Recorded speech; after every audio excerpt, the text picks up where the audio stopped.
Hi friends, నా పేరు Subrahmanya, politics పుస్తక రచయిత. నా ఛానల్ని మొదటిసారిగా చూసేవారు తప్పకుండా సబ్స్క్రైబ్ చేసి బెల్ బటన్ క్లిక్ చేయండి.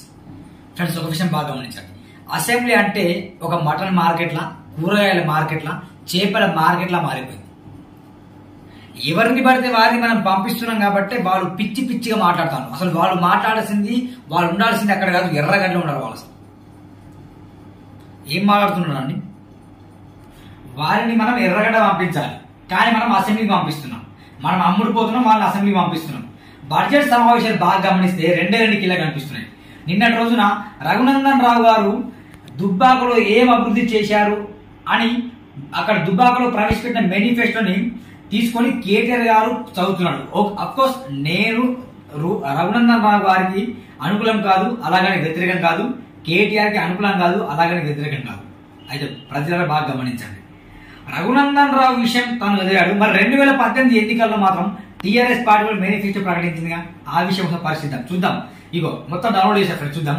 గడిచిన 4.5 ఏళ్లలో 2014 ఎన్నికల మేనిఫెస్టో ఇచ్చిన అన్ని హామీలను టీఆర్ఎస్ ప్రభుత్వం నెరవేర్చింది. ఇది ఒక పిచ్చి కహాని కాదా? మరి చెప్పండి, అన్ని హామీలు నెరవేర్చిందా? దళిత సీఎం అని ఎవరు చెప్పారు చెప్పండి?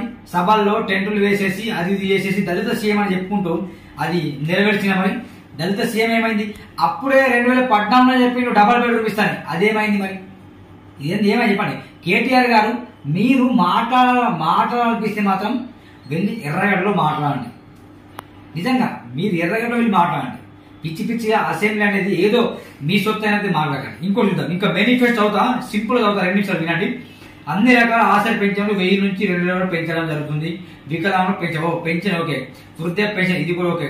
నిరుద్యోగ సోదరులకు నెలకు 3016 బుద్ధి. ఈ నిరుద్యోగులకు ఇప్పుడు దాదాపు తెలంగాణ రాష్ట్రంలో ఎందరో మంది, కొన్ని లక్షల మంది నిరుద్యోగులు. ఈ నిరుద్యోగులకు మరి 3016 రూపాయలు వస్తున్నాయా? కేటీఆర్ గారు దీనికి సమాధానం చెప్పాలి. ఎవరు నీకే ట్విట్టర్ ఉందని, నీకే ఫాలోవర్స్ ఉన్నాడు, ఏది పడుతుంది ట్విట్టర్ చేయడం కాదు. బాగా గమనించు, 3016 రూపాయలు నిరుద్యోగులకు ఇచ్చావా? మరి ఇవ్వలేదు. ఇది ఈ హామీ ఏమైంది? ఈ విషయంలో నువ్వు అక్కడ చెప్పు, అసెంబ్లీలో మేము అన్నం మాట తప్పినా ముక్కు నేరకు రాస్తామని చెప్పు కేటీఆర్. కానీ చెప్పడం చేతెత్తలేదు. నేను నిరుద్యోగులకు 3016 ఇది ఫెయిల్ అయింది.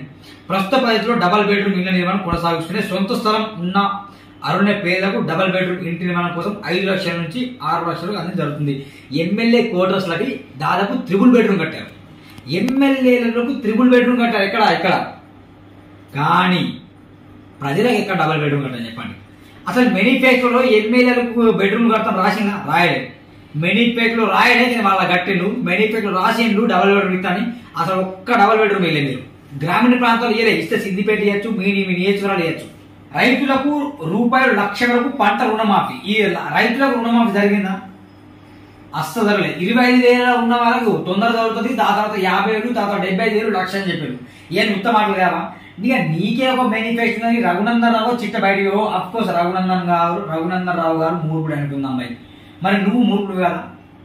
నీ కంట్లల్లో ఉన్న దుమ్మును నువ్వు తీసేక ఎదుటి వారి కాలంలో నలుసును తీసేస్తాను. నిన్ను కాదు ఎర్రగడ్డ పంపాల్సింది. ఇలా చెప్పుకుంటూ పోతే ఇంకో విషయం అన్నాడు. ఏమన్నా అంటే నేను ముగిస్తా. దీని కేటీఆర్ గురించి ఎక్కువ మాట్లాడితే నాకే నోరు వస్తుందండి. ఒక విషయం గమనించండి, ఇది కుటుంబ పాలనే. కేసీఆర్ మాకు పెద్ద, మేము కుటుంబ పాలన చేస్తామని చెప్పారు. మరి కుటుంబంలో అందరికి సమస్య ఉన్నప్పుడు మరి పెద్ద పట్టించుకోవాలిగా. మరి ఎక్కడ పట్టించుకున్నాను మీ పెద్ద అని చెప్పండి? అసలు కుటుంబ పాలన అంటే మీరు కేటీఆర్ గారు, హరీష్ రావు గారు, కల్వకుంట్ల కవిత గారు, కేటీఆర్, మీరు నలుగురు మాత్రమే తెలంగాణ రాష్ట్రాన్ని పరిపాలిస్తాము. ఎమ్మెల్యేలు అందరినీ గుప్పిట్లో దాచిపెట్టాను.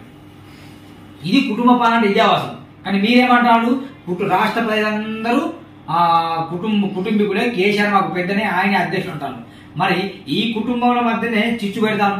ఈ కుటుంబీకులు అందరినీ ఎప్పుడన్నా మీరు ప్రగతి భవన్ ఆరంభించారా? ప్రగతి భవన్ ముట్టడి చేస్తేమో జైలేస్తారు. మీ కుటుంబ సభ్యులు జైలేస్తారా? ఏం మాట్లాడదాం కేటీఆర్ గారు? అర్థం పడతాం లేని మాటలు. ఈ మాట కొత్త డ్రామా బీఆర్ఎస్ అని. అవసరం ఇదంటే డ్రామా. మీరు హామీ ఇచ్చింది ఎక్కడ పోయింది? మీరు మేనిఫెస్టో చూపించింది ఎక్కడ పోయింది? మళ్ళీ మీరు ఇతరుల మీద ఎందుకు విమర్శ చేస్తాం? ట్విట్టర్ పిట్టలకి బాగా అసెంబ్లీలో కూతలు కూస్తున్నాం. మరి ఇదే కొన్ని నెలల క్రితమే మునుగోడు వెళ్ళేసి నేను దత్తత తీసుకుంటా, లేకపోతే నేను రాజీనామా చేస్తాను పిట్ట కథలు పూసినావు కదా. మరి మునుగోడు దత్తత తీసుకోవాలి. మునుగోడు దత్తత తీసుకోను. మునుగోడు దత్తత గురించి మాట్లాడిన నీవు అసెంబ్లీలో పిట్ట కూతలు కూస్తే అసలు నువ్వు ఉండాల్సిన అసెంబ్లీలో కాదు, నువ్వు ఉండాల్సింది ఎర్రగడ్డలో అని నాకు అనిపిస్తాను. ప్రజలారా, కేటీఆర్ గారిని ఈ కల్వకుంట్ల కుటుంబాన్ని మనం పంపాల్సిందే అసెంబ్లీకి కాదు, మనం పంపాల్సింది ఎర్రగడ్డకు. వాళ్ళు మాత్రమే అసెంబ్లీలో వెళ్ళాలి, వాళ్ళు మాత్రమే సెక్రటరీలో ఉండాలి, వాళ్ళు మాత్రమే పరిపాలన చేయాలని ఒక దుర్మార్గపు ఒక వ్యవస్థని క్రియేట్ చేస్తాం ఫ్రెండ్స్.